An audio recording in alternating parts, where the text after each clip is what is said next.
Salam sejahtera, terima kasih karena bersama dengan saya di Nazilin Unity Channel.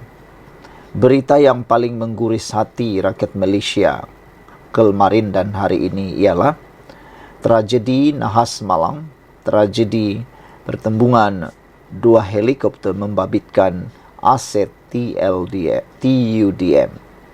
Hari ini yang menggemparkan seluruh rakyat Malaysia ialah ada seorang lelaki tergamak hina mangsa nahas helikopter, siap spin cerita bila dah kena kecam. Inilah sikap yang paling dibenci. Kecam dulu, baru spin, baru mohon maaf. Tak fikir-fikir dulu, terus buat. Akhirnya, sudah kena kecam, sudah mau diambil tindakan, baru mohon maaf. Tindakan seperti ini adalah tindakan seperti kanak-kanak yang ada masalah mental. Buat dulu baru mohon maaf. Itulah perbuatan yang paling tidak diingini berlaku. Seorang individu teruk dikecam selepas bertindak tidak sensitif, meremehkan prajurit yang terkorban di dalam nahas helikopter yang berlaku semalam.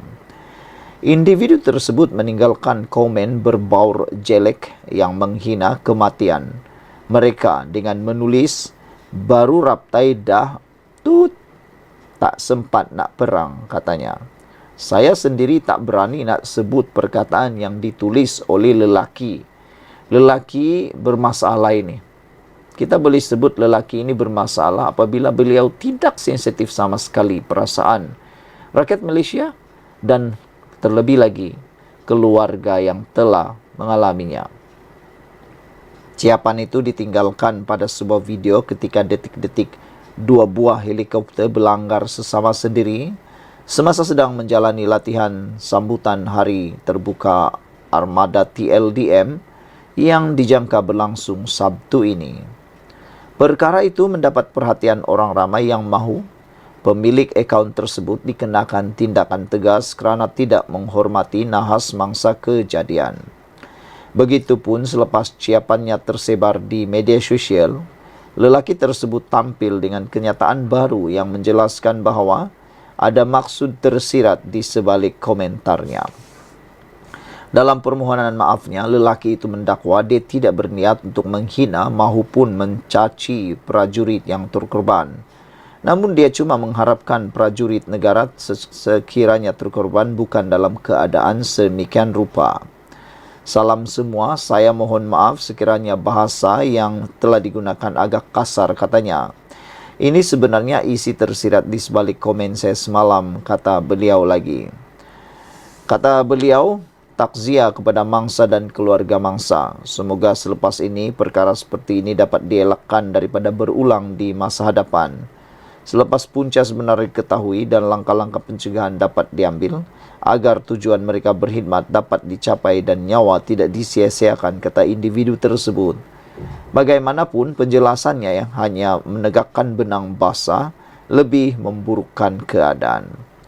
Warga maya menganggap perkataan mampus yang digunakan lelaki itu ketika menggambarkan kematian para prajurit negara langsung tidak mempunyai makna tersirat yang baik. Malah ayat itu lebih kepada menghina dan mencaci. Pengguna media sosial juga berpakat mencari maklumat individu itu dan mendedahkan semua akaun media sosial lelaki itu. Dasar kaki spin, apa yang kau tulis tak melambangkan langsung apa yang kau huraikan. Memalukan, sampah, kata Haziq DX. Untuk rekod identiti 10 kru yang terkorban dalam nahas dua helikopter terhempas di pangkalan TLDM telah dikenal pasti membabitkan 7 lelaki dan 3 wanita yang merupakan anggota dari pangkalan TLDM Lumut dan Kota Kinabalu. Sekian dulu untuk kali ini. Jangan lupa tinggalkan komen anda, tekan butang subscribe. Kita jumpa lagi. Bye-bye. Salam sejahtera. Masih kena bersama dengan saya di Nazilin Unity Channel.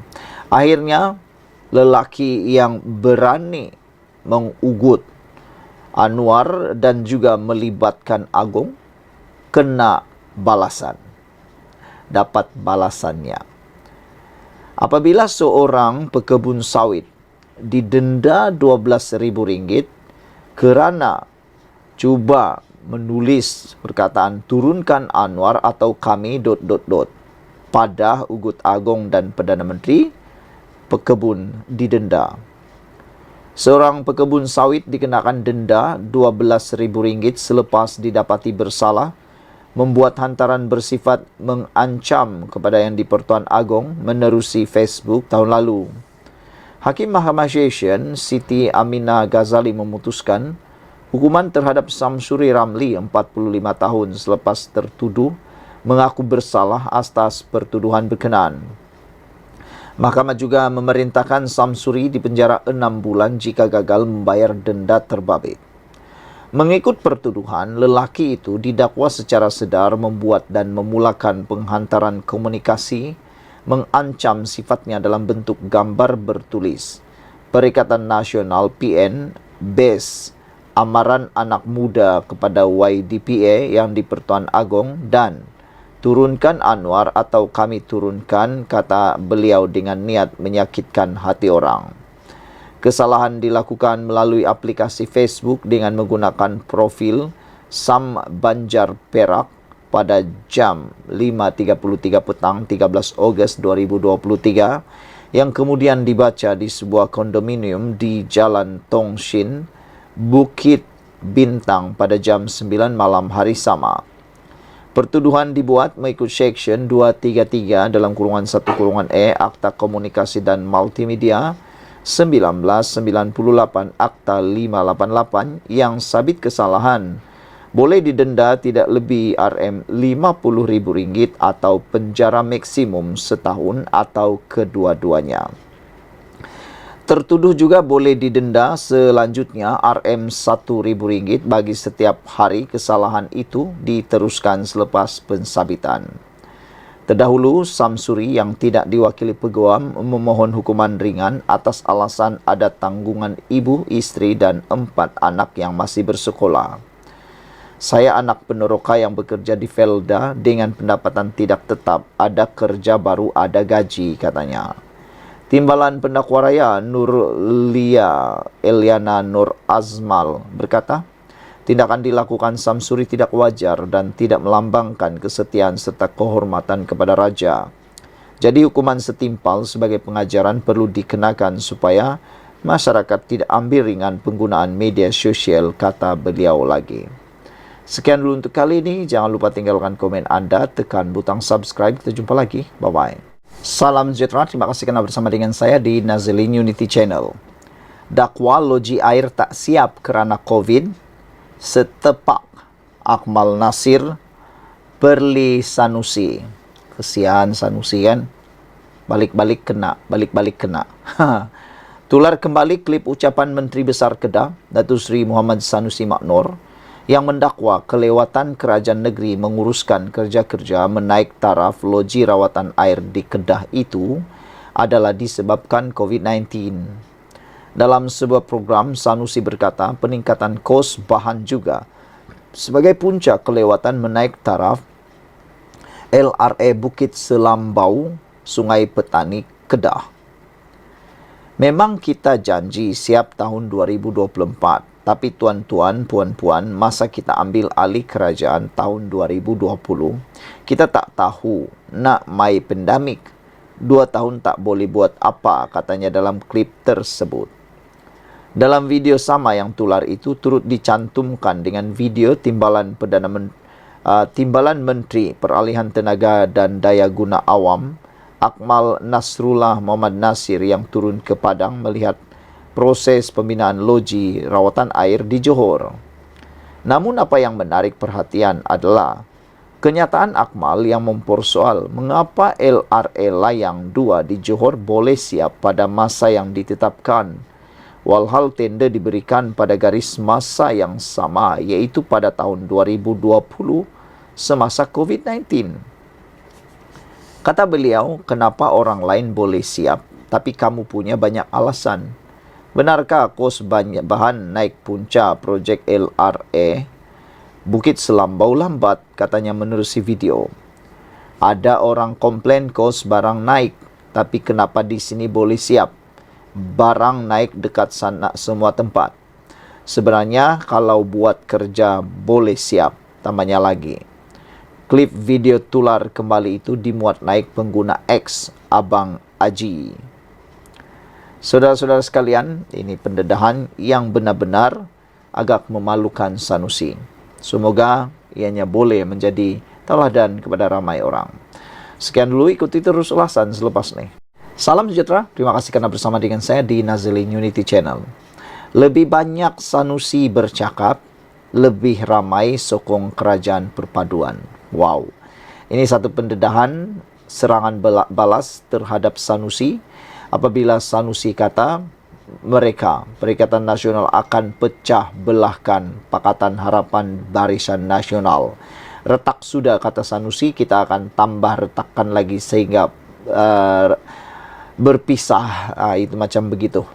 Tapi hari ini, pengarah pilihan Raya Amanah Muhammad Sani Hamzan membidas Muhammad Sanusi Matnor yang berikrar hendak memecah belahkan hubungan parti-parti dalam kerajaan perpaduan pimpinan Anwar Ibrahim. Sebaliknya, dia secara sinis berkata, pengarah pilihan Raya PN itu hanya pandai berkata-kata. Bercakap ini tak kena bayar, katanya.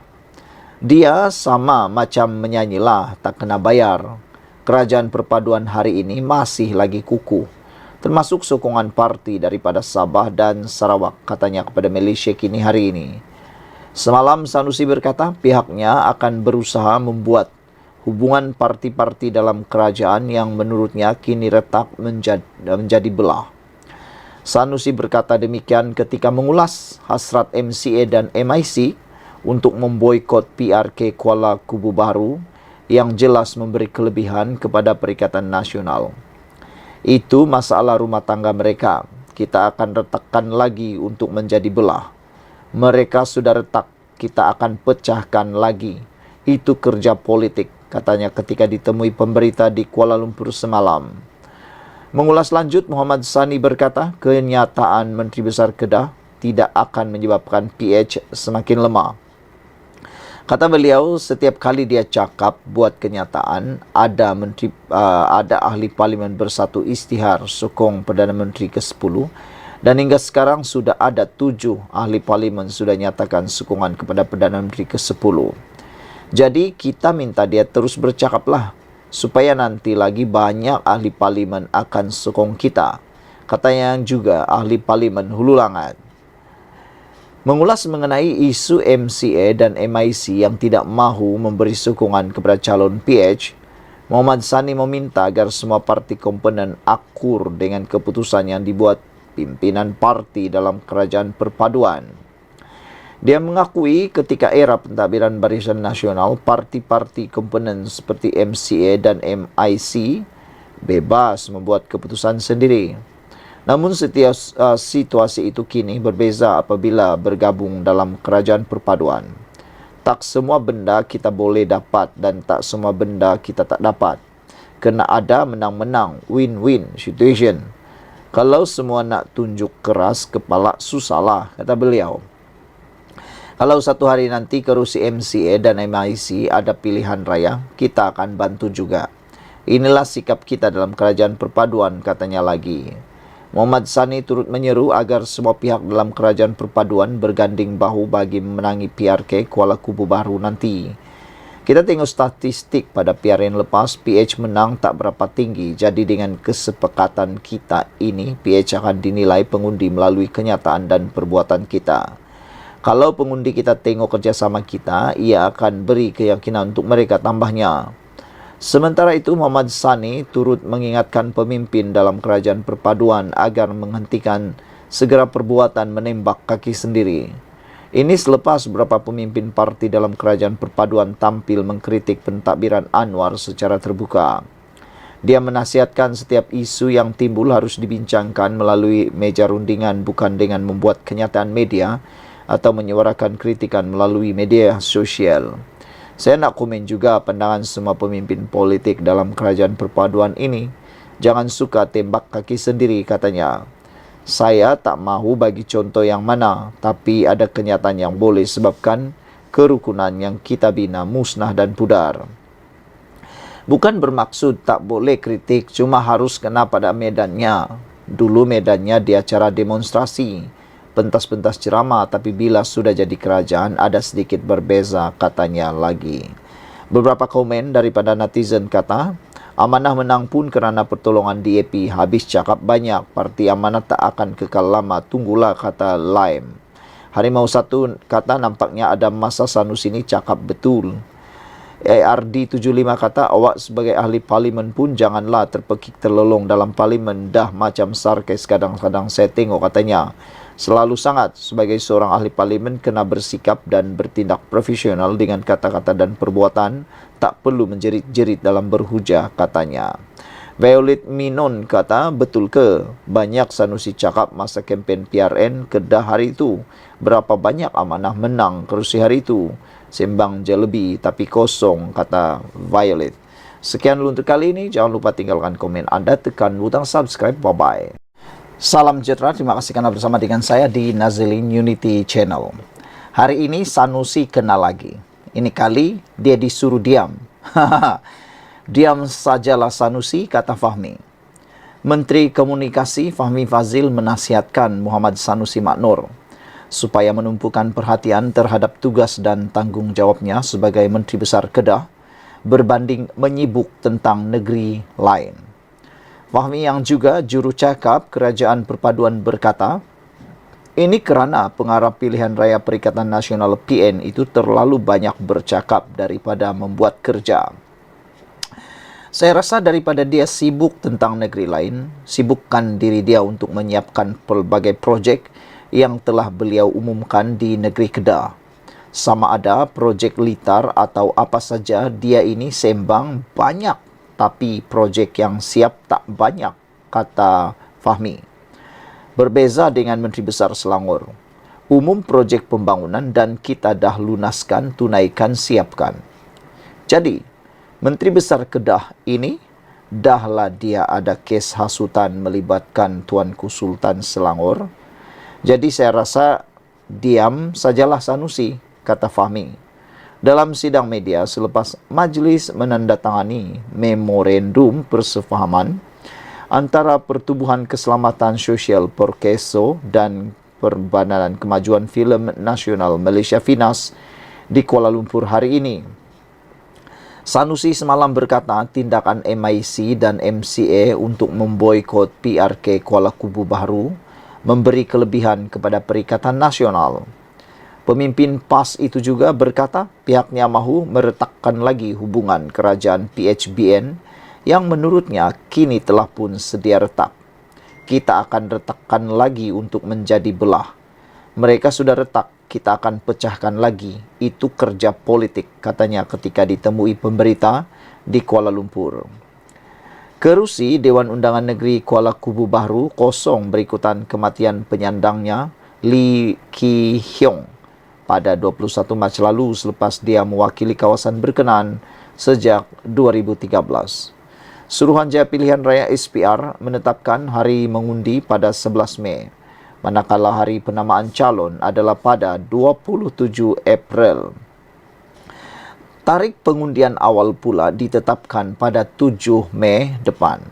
Kuala Kubu Baharu merupakan kerusi campuran dengan pecahan pengundi Melayu terdiri daripada 51%, diikuti Cina 30% dan India 18%, manakala baki 1% lagi kaum lain.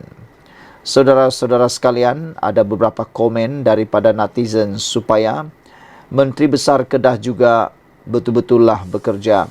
Jangan hanya mengomen negeri lain tetapi tetap juga buat kerja di Kedah, kata mereka. Wan Khalid kata PAS ni memang pandai tebuk atap sejak daripada langkah Sheraton, tapi sekarang nak pula retakkan hubungan BNPH. Inikah kerja mereka atau kerja kerja mereka, katanya. Sekian dulu untuk kali ini. Jangan lupa tinggalkan komen anda, tekan butang subscribe. Kita jumpa lagi. Bye-bye. Salam sejahtera, terima kasih karena bersama dengan saya di Nazilin Unity Channel. Ini laporan terkini daripada Perlis apabila anak Menteri Besar Perlis disahkan telah dicekup SPRM. Yang menjadi tanda tanya daripada netizen ialah apabila mereka mahu mencari gali apa sebab anak Menteri Besar Perlis ini dan beberapa orang yang lain, termasuk seorang pegawai kanan menurut laporan, telah ditahan SPRM. Apa sebab mereka ditahan, apa kes dan apa jenayah yang didakwa dilakukan oleh mereka. Jadi ini sebabnya, dipetik daripada Harapan Daily. Rupa-rupanya anak Menteri Besar Perlis dan juga pegawai kanan yang dicekup SPRM ini adalah kerana kes pemalsuan dokumen yang bernilai RM600,000. Yang menyedihkan ialah anak ini telah pun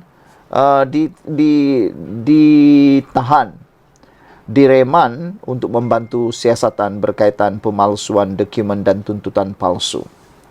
Ini bukan satu jenayah yang biasa-biasa. Sudahlah menuntut palsu, menuntut banyak lagi. Jadi ini sebabnya anak itu ditahan. Anak kepada Menteri Besar Perlis dan orang kuat Menteri Besar dilapor direman oleh SPRM, Suruhanjaya Pencegahan Rasuah SPRM, bagi membantu siasatan pemalsuan dokumen tuntutan palsu berjumlah RM600,000. Nasib baiklah bukan sejuta, baru RM600,000. Tapi bagi kita yang biasa-biasa, orang-orang biasa nih, RM600,000 itu adalah satu jumlah yang sangat banyak, sangat besar. Silap-silap hari bulan sampai mati pun kita tidak akan dapat jumlah yang besar sebegitu dalam sekali dapat. Menurut berita harian yang memetik sumber, pegawai kanan Menteri Besar Perlis adalah antara 6 yang ditahan. Perintah reman dikeluarkan oleh Magistrate Ana Rozana Muhammad Nur selepas tertuduh dibawa ke mahkamah jam 8.45 pagi tadi. Suspek yang ditahan berusia antara 27 hingga 37 tahun dan dikehendaki membantu siasatan berkaitan pelaksanaan projek pembangunan prasarana seperti membaik pulih, menyelenggara, perbekalan dan perkhidmatan di seluruh Perlis sejak tahun 2022. Wow. Siasatan dipercayai juga menjurus kepada tuntutan palsu terhadap kerja yang tidak dilaksanakan. Ini yang paling menyedihkan kita. Apabila tuntutan palsu terhadap kerja yang tidak dilaksanakan.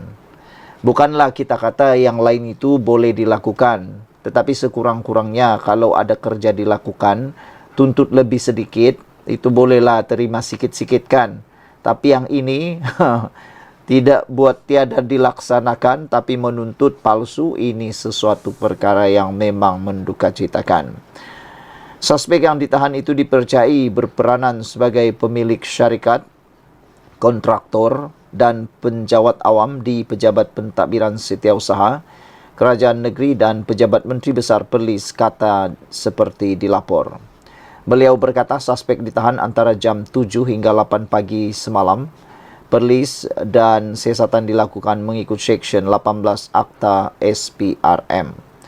Sementara itu, pegawai kanan bahagian operasi khas SPRM Putrajaya Datuk Azmi Kamarul Zaman ketika dihubungi mengesahkan penahanan berkenan. Sekian dulu untuk kali ini, ikuti terus ulasan selepas ini. Selamat petang, salam sejahtera. Terima kasih karena bersama dengan saya di Nazilin Unity Channel. Ini satu berita yang paling menggemparkan seluruh Malaysia. Apabila SPRM mencekup atau menangkap anak Menteri Besar Perlis. Wow, ini paling luar biasa. Saudara-saudara sekalian, dikabarkan melalui Malaysia Kini, Suruhanjaya Pencegahan Rasuah Malaysia SPRM menahan anak Menteri Besar Perlis iaitu Muhammad Shukri Ramli bagi membantu siasatan kes tuntutan palsu berjumlah RM600,000. Kalau ini benar-benar berlaku, dakwaan ini benar-benar berlaku, memang ini satu perkara yang amat memalukan. Bayangkan anak Menteri Besar, kalau benar dia lakukan, ini satu perbuatan yang memang amat memalukan. Yang dituntut pula palsu, jumlahnya pula bukan calang-calang, bukan sedikit. Ianya cukup banyak. Rp600.000. Kalau ini tuntutan benar, itu dianggap satu rezeki bagi mereka. Tetapi oleh kerana ini didakwa sebagai tuntutan palsu, ini bukan dianggap sebagai satu rezeki, tetapi ini satu perbuatan yang boleh dikutuk. Anak pemimpin PAS itu ditahan bersama 6 orang lagi, termasuk pegawai kanan pejabat Menteri Besar Perlis, lapor Berita Harian yang memetik sumber. Perintah reman dikeluarkan oleh Magistrat Ana Rozana Muhammad Noor di Kangar pagi tadi, kira-kira 24 jam selepas ditahan. Siasatan dipercayai juga menjurus kepada tuntutan palsu terhadap kerja yang tidak dilaksanakan. Tak tahulah kalau betul ini berlaku, kita pun tak dapat fikir langsung apa sebenarnya yang mereka fikir. Bagaimana boleh mereka menuntut satu perkara bayaran yang tidak dilakukan kerjanya? Kalau kerjanya dilakukan dan menuntut bayaran, itu lain cerita. Ini menurut siasatan ini menjurus kepada tuntutan palsu yang mana kerja tidak dilaksanakan. Menyedihkan. Suspek yang ditahan itu dipercayai berperanan sebagai pemilik syarikat, kontraktor dan penjawat awam di Pejabat Pentadbiran Setiausaha, Kerajaan Negeri dan Pejabat Menteri Besar Perlis, katanya. Sumber juga berkata suspek berusia antara 27 hingga 37 tahun dikehendaki membantu siasatan berkaitan pelaksanaan projek pembangunan kemudahan asas. Saudara-saudara sekalian, umur mereka cukup muda, baru 27 sehingga 37 tahun. Ini amat menyedihkan. Generasi muda yang sepatutnya menjadi generasi akan datang memimpin negara ini telah dicukup awal-awal. Ini memang mengecewakan. Ia melibatkan kerja-kerja baik pulih, penyelenggaraan serta perbekalan dan perkhidmatan di seluruh Perlis sejak tahun 2022. Menjadi persoalan oleh netizen ialah siapa yang melaporkan perkara ini. Ini memang mengecewakan. Bayangkan ada orang sanggup melaporkan kepada SPRM kerana ianya melibatkan seluruh penyelenggaraan di Perlis dan juga perbekalan dan perkhidmatan. Malaysia kini tidak mendedahkan nama-nama mereka selagi tidak dituduh di mahkamah. Siasatan dibuat di bawah Seksyen 18 Akta SPRM. Pengarah kanan bahagian operasi khas SPRM Putrajaya Azmi Kamarul Zaman ketika dihubungi mengesahkan penahanan berkanan tetapi tidak mengulas lanjut. Saudara-saudara sekalian, ini pendedahan yang paling mengejutkan seluruh Malaysia. Yang lebih mengejutkan ialah Menteri Besar Perlis ini adalah pemimpin PAS. Itu memang mengejutkanlah. Dan menurut laporan ini, anak Menteri Besar Perlis Muhammad Shukri Ramli ditahan oleh SPRM bagi membantu siasatan kes tuntutan palsu berjumlah RM600.000. Anak pemimpin PAS itu ditahan bersama 6 orang lagi, termasuk pegawai kanan pejabat Menteri Besar Perlis, lapor Berita Harian yang memetik sumber. Pegawai kanan pejabat Menteri Besar Perlis. Mereka direman yang dikeluarkan oleh Magistrat Ana Rozana Muhammad Noor di Kangar pagi tadi kira-kira jam 24 jam selepas ditahan. Sekian untuk kali ini. Jangan lupa tinggalkan komen anda, tekan butang subscribe. Kita jumpa lagi. Bye-bye.